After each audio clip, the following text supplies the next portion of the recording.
So I want to sort of use this as our last clip to wrap up. Because as you said, they divorce. He leaves her because she can't give him what people tell him he needs. His mother tells him that you need an heir, you need a son.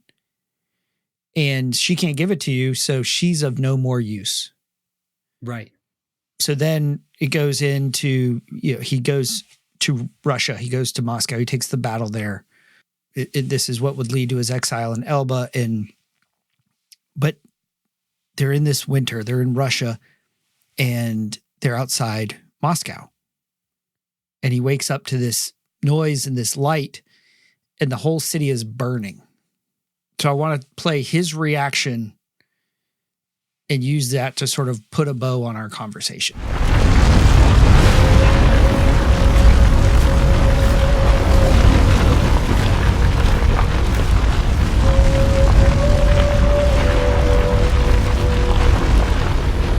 Who did this? They did. No, they did not. Be sensible. Who set these fires? Your Majesty, they did.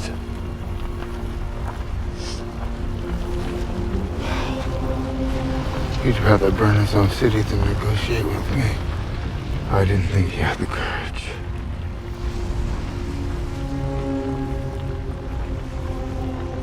Well, we'll go to St. Petersburg and have him burn that too. We have let too much time slip away.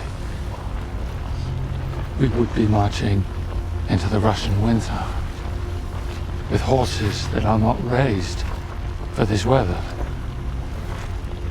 If we go back to Poland, we can wait out the winter months. Hmm?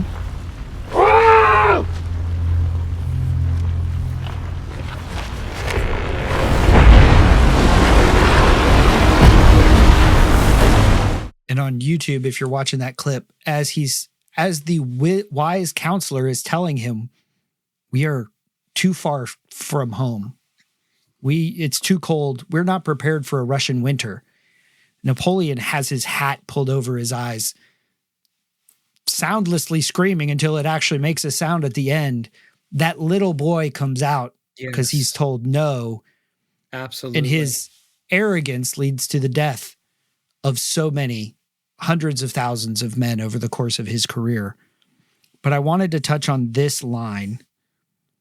They would rather burn their city than negotiate with me. I didn't think they had the courage. And you could have burned your marriage because you had the courage to hold your trump card. Right? That's how Yep. Men like Napoleon look at it. Dude, absolutely. You lost your balls. You gave it up. Totally. You didn't have the courage. You're like, no, if I had done that, if I had held on to that trump card, I would burn down my city. Absolutely. Because he burned his marriage in his desire for validation. Yeah.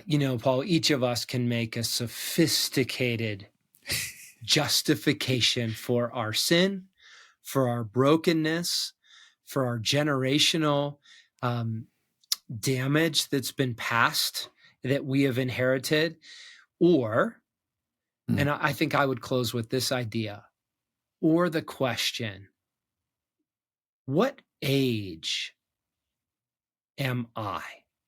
The part that is reacting this way in this situation. What age am I? In that scene with Napoleon, he's screaming into his hat. Any observer would say he's somewhere between 10 and maybe 15 or 16, right? He's a very young teenager. He's a grown boy that's not getting his way. And so he's very angry. And that's really important because I think it's actually true. We are parts, right? And Dallas says the whole movement of the work of Christ inside a person is that all the parts of them would be organized around God and sustained by God. And so I find myself often asking the question, how old am I? Hmm. And often a part will come up. Oh, I'm 15 years old. And that's why I feel uncomfortable with my son's teenage friends that are really big football players, because there's a 15-year-old scrawny little punk in me that was never really loved or welcomed or celebrated. And that's the signpost. That's the trailhead to invite Christ to come to that young part. And so, yeah, my encouragement to men listening and women as they courageously dive into the space is, when you're in conflict, with compassion to yourself and to that person you're in conflict with, just to tune in and notice, what age does this person feel like they are? And where in their story might have they first felt that age where they got stuck?